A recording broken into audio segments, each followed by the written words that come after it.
এই সরকারের আর কোনো দায়িত্ব নেই, নির্বাচন করাটাই দায়িত্ব, একটু আপনার কাছ থেকে জানতে চাই। না, এটা আসলে আমি একবারেই ওনার সাথে একমত না। দেখুন, এই সরকার কোনো সাংবিধানিক সরকার নয়, এই সরকার ছাত্র জনতার সরকার, একটি গণবিপ্লবের ফসল। সুতরাং এই সরকারের উপরে একটা আমূল দায়িত্ব দেশের ছাত্র জনতা দিয়েছে, কোনো পলিটিক্যাল পার্টি না। সুতরাং এই সরকার যে কায়দায় যেভাবে আসছে, সুতরাং সেই দায়িত্ব পালন করার পরে এই সরকারকে যেতে হবে। সেই জায়গা থেকে সংস্কার, বিচার এবং নির্বাচন, এই তিনটি হচ্ছে prime concern of this interim government. সুতরাং সেই জায়গা থেকে যে যা বলুক, এই তিনটি বিষয় চূড়ান্তভাবে সমাধান না দেওয়া পর্যন্ত এই সরকারের ডানে বামে তাকানোর কোনো সুযোগ নেই। এবার আসেন, আমাদের রহমতুল্লাহ ভাই বলেন পিআর কি জিনিস আমরা চিনি না। বিএনপি নেতারা হর হামেশাই বলে যে পিআর জিনিসটা কি ভাই, দেখতে কেমন, লাল না সাদা? অথচ তাদের দলের পার্লামেন্টারিয়ান যারা ছিলেন নারী, তারা কিন্তু এই পিআর এর মাধ্যমে নির্বাচিত হয়েছেন। এই যে রুমিন ফারহানা, সে কিভাবে এমপি হয়েছেন, কোথায় নির্বাচন করেছেন? সে পিআর এর মাধ্যমে নির্বাচিত এমপি ছিলেন। আগে পিআরটা কোথায় ছিল?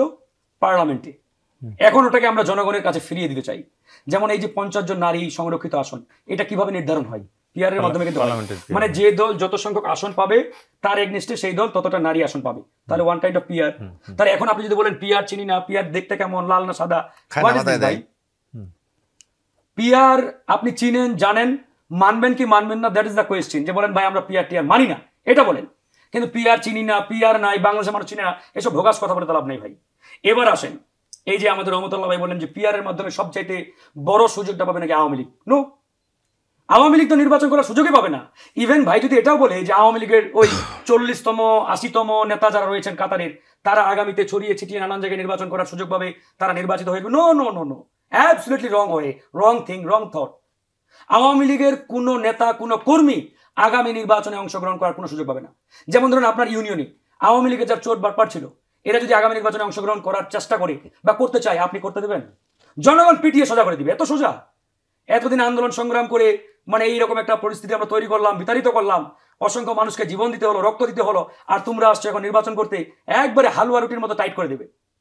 ওই সুযোগ নাই এখন। তাহলে পিআর যদি না হয়, সবচেয়ে বড় সুযোগটা কে পাবে? কাদের মাধ্যমে হবে? সেটা কি গণতান্ত্রিক হবে? আমি আসতেছি। যেমন ধরেন 5ই আগস্টের পরে ভারতের প্রথম পরিকল্পনা ছিল রিফাইন্ড আওয়ামী লীগ এস্টাবলিশ করা। রিফাইন্ড আওয়ামী লীগের মাধ্যমে বাংলাদেশের রাজনীতিতে আওয়ামী লীগকে মানে কাম ব্যাক করানো। যখন ছাত্র জনতা আওয়ামী লীগের তথা ভারতের এই পরিকল্পনা জানতে পারলেন, তারা কিন্তু সেটাকে ভেস্তে দিলেন, উড়িয়ে দিলেন। ওটা কিন্তু আর বাস্তবায়ন হয় নাই। তারা বলার চেষ্টা করলো যারা আওয়ামী লীগের ভালো মানুষ, অপরাধ করে নাই, এদেরকে দিয়ে আমরা রিফাইন্ড আওয়ামী লীগ বানাবো। এরপরে ওটা ভেস্তে যাওয়ার পরে তাদের সেকেন্ড প্রকল্প হচ্ছে এখন স্টিল নাও ইজ রানিং, সেটা হচ্ছে জাতীয় পার্টির মাধ্যমে তারা আওয়ামী লীগকে কাম ব্যাক করার সেকেন্ড প্রকল্প ইতিমধ্যে চালু করেছে। আগামী নির্বাচনে জাতীয় পার্টিকে তারা নির্বাচন করাবে এবং জাতীয় পার্টিকে মোর দেন 100 সিটে তারা জিতিয়ে আনবে। এবং আমি ফারুক হাসান বলছি, এটা তারা 100% করতে পারবে যদি জাতীয় পার্টি আগামী নির্বাচনে অংশগ্রহণ করার সুযোগ পায়। কিভাবে?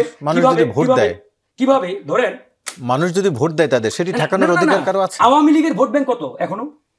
ধরে নিলাম 15-20%। মানুষ প্রত্যাখ্যান করলে তো কিছু করার নেই। আওয়ামী লীগের নেতারা তো ধরেন যে বিতাড়িত হয়েছে, আওয়ামী লীগের যারা ভোটার সমর্থক তারা তো আর দেশ ছেড়ে পালিয়ে যায় নাই। আওয়ামী লীগের ভোট ব্যাংক যদি 15%ও হয় ধরে নিলাম, তাহলে এই 15% ভোট ব্যাংক কার পিছনে কাজ করবে? যদি জাতীয় পার্টির সুযোগ পায় জাতীয় পার্টির পিছনে কাজ করবে।